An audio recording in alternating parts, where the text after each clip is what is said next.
MLA అభ్యర్థి పవన్ కళ్యాణ్ గారికి ballot number 4 గాజు గ్లాసు గుర్తుకు ఓటు వేసి 1,00,000 ఓట్ల మెజారిటీతో గెలిపిద్దాం. గత కొద్ది రోజులుగా మీరు పిఠాపురంలో మీ వంతు సాయం కింద మీరు తిరుగుతున్నారు. అలాగే మీరు అంటే డీకే చైతన్య మేడం కూడా ఒక బ్యాక్ బోన్ లాగా అవుట్ సపోర్టింగ్ గా మీరు తిరుగుతున్నారు. ఎలా అనిపించింది అన్న ఓవరాల్ పిఠాపురం? ఫస్ట్ పిఠాపురం ప్రజలందరికీ ఫస్ట్ ధన్యవాదాలు తెలియజేసుకుంటాను. మాకన్నా ముందుగా పిఠాపురం ప్రజలంతా పవన్ కళ్యాణ్ గారికి బ్రహ్మరథం పలుకుతున్నారు. టోటల్ గా వన్ సైడ్ వార్ అని చెప్పాలండి కంప్లీట్ గా మనకి. దాంతో పాటు మన డీకే చైతన్య మేడం గారు సపోర్ట్ ద్వారా చిత్తూరు జిల్లా నుంచి మేము అంతా రావడం జరిగింది. ఇక్కడ పూర్తిగా మేడం గారు మా సపోర్ట్ అంటే ఫుడ్ కానీ అకామిడేషన్ కానీ మా టీం కంతా తనే చూసుకుంటున్నారు కంప్లీట్ గా. దాంట్లో భాగంగా మాకు ఏమంటే ఇక్కడ ప్రజలు కావచ్చు, టీవీ సీరియల్ యాక్టర్స్ కావచ్చు, మన నాగబాబు సార్ కావచ్చు, అందరూ మనకి కంప్లీట్ సపోర్ట్ చేస్తున్నారు. ప్రజలు మాత్రం 100% మన పవన్ కళ్యాణ్ గారికి బ్రహ్మరథం పడుతున్నారండి. ఎక్కడ పోయినా హారతి పట్టడం కానీ ఇవన్నీ చేస్తున్నారు. చాలా సంతోషంగా అనిపిస్తుంది. అంటే చాలా దుఃఖం మేము విన్నది ఏంటంటే మీరు వెళ్ళి ఓటు అడిగే కన్నా ముందే వాళ్ళే రివర్స్ లో చెప్తున్నారంట. కరెక్ట్? అవును, వాస్తవమే. మేము వెళ్ళి పాంప్లెట్ ఇస్తుంటే మేము మా పిఠాపురం ప్రజల్లో మేము అందరూ కలిసి పవన్ కళ్యాణ్ ఎన్నుకుంటాం అనేసి వాళ్ళే చెప్పడం జరుగుతుంది. చాలా సంతోషంగా ఉంది మాకు అది. అంటే ఇప్పుడు మీరు ఇలా క్యాంపెయినింగ్స్ కి వెళ్తున్నారు కదా, సో ఇక్కడ పిఠాపురంలో మీరు నోటీస్ చేసిన ఇష్యూస్ ఏమైనా ఉన్నాయా? సార్ పూర్తిగా చెప్పాలంటే పిఠాపురంలో డ్రైనేజ్ సిస్టమ్ అనేది చాలా కంప్లీట్ గా బాగాలేదు. ఇంకోటి ఏమంటే మా మేడం గారు గుర్తించడం ఏమంటే దీంట్లో టెక్స్టైల్ పార్క్ అనేది ఒకటి కంప్లీట్ గా ఇక్కడ పవన్ కళ్యాణ్ దృష్టికి కూడా తీసుకుని వెళ్తామని చెప్పడం జరిగింది. అదే కాకుండా కోల్డ్ స్టోరేజ్ అనేది మన ఫిషర్మెన్స్ కి లేదు ఇక్కడ. సో అది కూడా మేడం చాలా వరకు దృష్టి పెట్టారు దాని మీద. పవన్ కళ్యాణ్ గారు కూడా ఆ విషయం చేరేస్తారని చెప్పారు. పవన్ కళ్యాణ్ గారు కూడా చాలా వరకు చేనేతలకు కానీ ఫిషర్మెన్స్ కానీ చాలా ఇంపార్టెన్స్ ఇస్తున్నారు. దేవాలయాలకు కూడా ఓ టెంపుల్ సిటీగా పేరు వస్తుంది అనేసి మేము ఆశిస్తాం. దేశవ్యాప్తంగా పిఠాపురం అనేది ఒక మంచి గుర్తింపు వచ్చే రకంగా పవన్ కళ్యాణ్ గారు ఈ రోజు ఉన్నారు. ఖచ్చితంగా ఆయన గెలుపుతో పిఠాపురం అనేది మన దేశ వ్యాప్తంగా పేరు వస్తుందనేసి మేము తెలియజేస్తాం. అంటే ఇప్పుడు మేడం అన్నారు కదా, డీకే చైతన్య గారు అంటే ఎప్పుడైతే పిఠాపురం నుంచి పోటీ చేస్తున్నా అని చెప్పి తెలిసిందో అప్పటి నుంచి క్యాంపెయినింగ్ లో చాలా యాక్టివ్ గా ప్రతి ఇంటికి వెళ్ళి మేనిఫెస్టోని ఎక్స్ప్లెయిన్ చేస్తూ క్లియర్ కట్ గా ఓటేయండి అమ్మా అని చెప్పి ప్రతి ఒక్కరి దగ్గర నుంచి స్పందన తెలుసుకుంటున్నారు. అంటే ఆవిడ చేసిన కృషిలో మీరు ఏం నోటీస్ చేశారు? సరే, తను యాక్చువల్ గా చెప్పాలంటే తను గోల్డెన్ స్పూన్ తో పుట్టినవారు. ఆదికేశవ నాయుడు గారి మనవరాలు అంటే ఒక గోల్డెన్ స్పూన్ తో పుట్టిన వ్యక్తి ఈ రోజు ఎండ అనక అంత నాకు చెప్పాలంటే మా ప్రాంతం కన్నా పిఠాపురంలో చాలా ఎక్కువ ఎండలు గానీ ఉంది. కానీ తను ఏది లెక్క చేయకుండా ఎండలో గానీ ఎంత ఇబ్బంది కలిగినా తను కాలు ఇబ్బంది పడుతుంది, హాస్పిటల్లో చికిత్స పొందుతూ తను ఈ ప్రచారం చేస్తుంది. మాకు చాలా సంతోషంగా ఉంది. దాంట్లో ఏమంటే తను పవన్ కళ్యాణ్ ముఖ్య ఉద్దేశం అంటే తను పవన్ కళ్యాణ్ గారిని ఎమ్మెల్యేగా చూడాలని కోరికతో ఉన్నారు. అసెంబ్లీకి పోయిన తర్వాత ఖచ్చితంగా మేమందరం మళ్ళీ పిఠాపురంలో సంబరాలు జరుపుకుంటాము అని తెలియజేస్తున్నా సార్. అంటే ఆవిడ కూడా జనసేన నుంచి టికెట్ రావాల్సిన candidate, one of the aspirant from Janasena. So ఆవిడకి టికెట్ రాకపోయినా సరే ఎలాంటి స్వార్థం లేకుండా వేరే పార్టీకి వెళ్లకుండా అలాగని చెప్పి సైలెంట్ అయిపోకుండా ఈవెన్ చిత్తూరు నుంచి పిఠాపురం వచ్చి కళ్యాణ్ గారి గెలుపు కోసం చూస్తున్నారు. యాక్చువల్ గా వచ్చిందేమో ఆస్పిరెంట్ అని అందరూ అనుకున్నారు, కానీ తనకి వచ్చినంటే ఖచ్చితంగా చిత్తూరులో జిల్లాలో ఎక్కడైనా పోటీ చేసినా తను గెలిచే అవకాశం ఉంది. కానీ తను ఎటువంటి స్వార్థం లేకుండా ఎక్కడ గానీ తనకు నాకు టికెట్ ఇస్తేనే పనిచేస్తానని ఎక్కడ ప్రకటించకుండా పవన్ కళ్యాణ్ గారిని దృష్టిలో తను ఎమ్మెల్యేగా చూడాలనుకో ఫస్ట్ ఆయన ఏమేమంటే పవన్ కళ్యాణ్ గారిని ఎమ్మెల్యే చేసిన తర్వాత 2029 అయినా కానీ పవన్ కళ్యాణ్ అవకాశం ఇస్తే ఖచ్చితంగా పోటీ చేసి గెలిచే అవకాశం ఉంది. ఖచ్చితంగా గెలుస్తారు తను కూడా.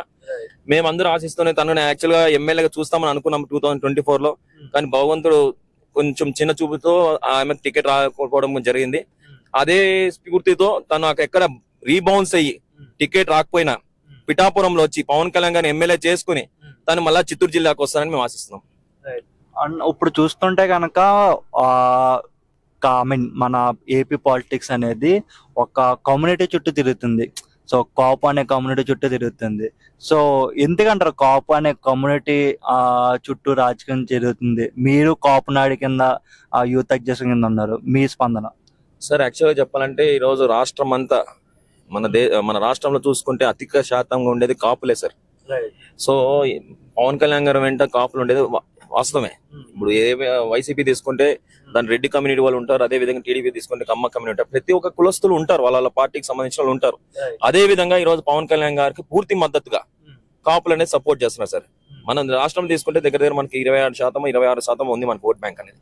ఖచ్చితంగా పూర్తిగా ఒక 1-2% పక్కన పెడితే మిగతా అంతా మనకి కాపులంతా జనసేన పక్కనే ఉంటారు సార్. అదే కాకుండా ఎస్సీ, ఎస్టీ, మైనార్టీ, బీసీలు కూడా ఆయనకు ఎక్కువ బలాన్ని చూపిస్తున్న పార్టీ ఏంటంటే జనసేన పార్టీ. ఈరోజు కాపులు అనేవారు యూనిటీ ఉండదని చెప్పి కూడా అంటారు, నిజమంటారు? అది తప్పుడు సార్. తప్పుడు కొంతమంది 1 or 2% ఉంటారు, వాళ్ళ గురించి మనం ఎక్కువ మాట్లాడుకోవడం నేను అనుకుంటున్నాను. ఎందుకంటే ఈ రోజు చూసారు మీరు, ముద్రగడ గారి కుమార్తె గారు తను కూడా ఈ రోజు స్పందనలో ఏం చెప్పారంటే పవన్ కళ్యాణ్ గారికి మేము సపోర్ట్ చేస్తాం, మా నాన్నగారు రెడ్డి పేరు మార్చుకున్నా మేము మాత్రం కాపులు అనేసి, తను ఏమని చెప్తున్నారంటే మేము పవన్ కళ్యాణ్ గారికి వచ్చి ప్రచారం చేస్తామని చెప్పడంలో చాలా ఆనందంగా వ్యక్తం చేస్తున్నాం. ఎందుకంటే ఈ రోజు తను వ్యక్తిగతంగా తను తండ్రి గారు వైసీపీలో ఉన్న తను జనసేనలో వచ్చి పార్టిసిపేట్ చేయడం చాలా సంతోషంగా ఉంది. థ్యాంక్ యూ సో మచ్ అని మేము కూడా తన మేడం గారికి తెలియజేస్తున్నాము. అదే కాకుండా ఈ పవన్ కళ్యాణ్ గారు ఏదైతే ఆయన వేవ్ అనేది ఉందో రాష్ట్ర వ్యాప్తంగా ఎక్కడ 10 చోట్ల ఆయన పర్యటిస్తున్న సందర్భంగా నేను చెప్పడం ఏమంటే, ఆయన కేవలం పిఠాపురానికి ఎమ్మెల్యే మాత్రం మేము అనుకోవడం లేదు. పూర్తిగా 170 స్థానాలు ఆయన ఒక్కరు గెలిస్తే మేము 170 స్థానాలకు ఎమ్మెల్యే అని మేము అనుకుంటాం. జనసేన ప్రతి ఒక్కరు భావిస్తాం ఏమంటే తన ప్రతి ఒక్క నియోజకవర్గం ఎమ్మెల్యే అనే దృష్టితో మేము ఈరోజు పలమనేరులో కూడా మా అమర్నాథ్ రెడ్డి గారిని అఖండ మెజార్టీతో గెలిపించుకునే అవకాశం మాకుంది. ఖచ్చితంగా గెలుస్తారు తను. ఏ విధంగా ఇక్కడైతే పవన్ కళ్యాణ్ గారు 1,00,000 ఓట్లతో మెజార్టీతో గెలుస్తారు, అక్కడ 50,000 ఓట్లతో మెజార్టీతో ఖచ్చితంగా గెలుస్తారని మేము తెలియజేసుకుంటున్నాం ఈ సందర్భంగా. అంటే ఇప్పుడు మనకి కాపు నెగ్గి నుంచి రాజ్యాధికారం ఎప్పుడు వస్తుంది? కాపు కమ్యూనిటీకి కానీ లేకపోతే అనగారిన వర్గానికి కానీ రాజ్యాధికారం ఎప్పుడు వస్తుంది సార్? మీరు అది కొద్ది రోజులను మీరు చూస్తారు. ఫస్ట్ మేము మా ఇంటెన్షన్ మా కాపులకంతా మా బల్జ సంఘం తరపు నుంచి కావచ్చు, మా పక్కనంతా బల్జోలు అంటారు, ఈ పక్కన కాపులు అంటారు. కాబట్టి నేను చెప్తున్నాను, ప్రతి ఒక్క బల్జోడు కావచ్చు, కాపులకు కావచ్చు, ప్రతి ఒక్క అధికారం అనేది కోరుకుంటుంది. వాస్తవమే, పవన్ కళ్యాణ్ గారు ముఖ్యమంత్రి కావాలని ఎంత కోరిక ఉందో ప్రతి ఊరుకుంది మాలో అందరికి. అది త్వరలోనే మాకు నెరవేరుతుందని మాకు ఆశ ఉంది. ఎందుకంటే పవన్ కళ్యాణ్ గారు 21 స్థానానికి 21 స్థానం ఖచ్చితంగా గెలుస్తారని ఒక నమ్మకం మాకుంది. అదే విధంగా మేము రాష్ట్రంలో ఒక బలమైన పార్టీగా తయారవుతుంది కొద్ది రోజుల్లోనే. బీజేపీ అండదండలు మాకు కంపల్సరీగా ఉంటుంది. అదే విధంగా తెలుగుదేశం పార్టీ కూడా మాకు పూర్తి మద్దతు ఇస్తుంది అనేసి ఒక ఆశ వ్యక్తం తెలియజేస్తున్నాము. ఖచ్చితంగా మా నమ్మకం అయితే కోలిపోమని చెప్తున్నాము. ఖచ్చితంగా ఆయన కాపులకి ఎప్పుడు అండగా ఉంటారు, ప్లస్ అదే ముఖ్యమంత్రి అవుతారని నేను ఆశిస్తున్నాను సార్.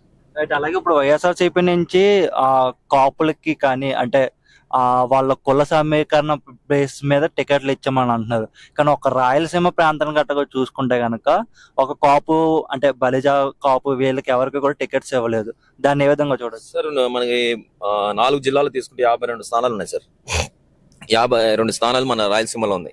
కానీ కాపులకి ఎక్కడ ప్రాధాన్యత కల్పించలేదు. కానీ ఏదైతే జనసేన పార్టీ ఉందో అక్కడ మన ఆర్ఎన్ శ్రీనివాస్ గారికి తిరుపతి నియోజకవర్గం సందర్భంగా అక్కడ ఇవ్వడం జరిగింది. మన ఎక్కువ బలం ఉండేది ఎక్కడంటే తిరుపతి. అదే విధంగా లాస్ట్ టైం మనం తీసుకుంటే మన చిరంజీవి గారు అక్కడ పోటీ చేసి గెలవడం జరిగింది. అదే స్థానంలో పవన్ కళ్యాణ్ గారు పోటీ చేస్తారని మేము అనుకోవడం జరిగింది. కానీ ఆయన అక్కడ పోటీ చేయలేని పరిస్థితి ఎందుకు వచ్చిందంటే అక్కడ ఈజీగా గెలియచ్చు, ఎవరంటే ఎవరిని పెట్టినా గెలిపించచ్చు అంటే ఆర్ఎన్ శ్రీనివాస్ గారిని పెడితే ఇంకా ఈజీగా గెలుస్తామని ఒక నమ్మకం ఉంది. అదే విధంగా పవన్ కళ్యాణ్ గారు పిఠాపురం అనేది ఆయనకి ఇక్కడ నచ్చింది కాబట్టి ఇక్కడ నచ్చిందని చెప్పొచ్చు. రాష్ట్రం అంతా ఆయనకి అభిమానులు ఉన్నారు, కార్యకర్తలు ఉన్నారు, కానీ ఇక్కడ బలంగా ఉన్నారు. ఖచ్చితంగా పిఠాపురంలో పోటీ చేస్తే 170 స్థానాల్లో పోటీ చేసినట్లని మేము అనుకుంటాం సార్. ఏదేమైనా సరే కాపులందరికీ మంచి రోజులు వస్తున్నాయి. అలాగే అందరూ కూడా ఒక దాటి మీద ఉండి కళ్యాణ్ గారు సపోర్ట్ చేస్తా ఉంటారు. 99% కాపులంతా పవన్ కళ్యాణ్ గారు వెనక ఉన్నారండి. ఏదో 1%, 2% అనే వాళ్ళు నేను చెప్పలేను, కానీ 99% కాపులు అయితే పవన్ కళ్యాణ్ గారు వెంటనే ఉన్నారు. ప్రతి ఒక్క నియోజకవర్గంలో ప్రతి ఒక్క జిల్లాలో కావచ్చు, మీరు ఎక్కడైనా తీసుకోవచ్చు, పవన్ కళ్యాణ్ వెంట అన్ని కులస్తులు, నేను నాట్ ఓన్లీ కాపు అని చెప్పడం లేదు, పవన్ కళ్యాణ్ అందరూ వ్యక్తి అండి మేము చెప్పడం. మేము ఒక కాపు అధ్యక్షుడుగా ఉండి నేను చెప్పవచ్చు, కానీ ఆయన ప్రతి ఒక్క కులానికి ప్రతి ఒక్క మతానికి చెందిన వ్యక్తి. దయచేసి మేము ఎప్పుడు కానీ మేము మా కులానికి చెందిన వ్యక్తి అయితే మేము చెప్పకూడదు. ఎందుకంటే ఆయన అందరూ వ్యక్తి. మా ఊళ్ళో ఉండే వాళ్ళు మాత్రం మా కులస్తులు మాత్రమే చెప్పుకోవచ్చు, కానీ ఆయన ప్రతి ఒక్క మైనార్టీకి సంబంధించిన వాళ్ళు కావచ్చు ప్రతి ఒక్కరు ఆయన ఆదరిస్తారు. ఆయన మా దృష్టిలో ఒక దేవుడు లాంటోడండి. ఈ రోజు ఆడ ఇంటికి వెళ్తే అందరూ దేవాలయం అని చెప్తారు యువకులు మాత్రం. సో ఇంకా ఫైనల్ గా గెలుపు అనేది ఎన్డీఏ కోట మీద అంటారు. ఇంకా ఆంధ్రప్రదేశ్ లో దానిలో మనం చెప్పే అవసరం లేదండి. ఎన్డీఏది ఖచ్చితంగా ప్రభుత్వం ఏర్పడుతుంది. రాష్ట్రం అంతా రేపు రాబోయే రోజుల్లో పవన్ కళ్యాణ్ గారి బలం ఎంతో అనేది మీకు తెలుస్తుంది అనేది మేము ఆశిస్తున్నాం సార్.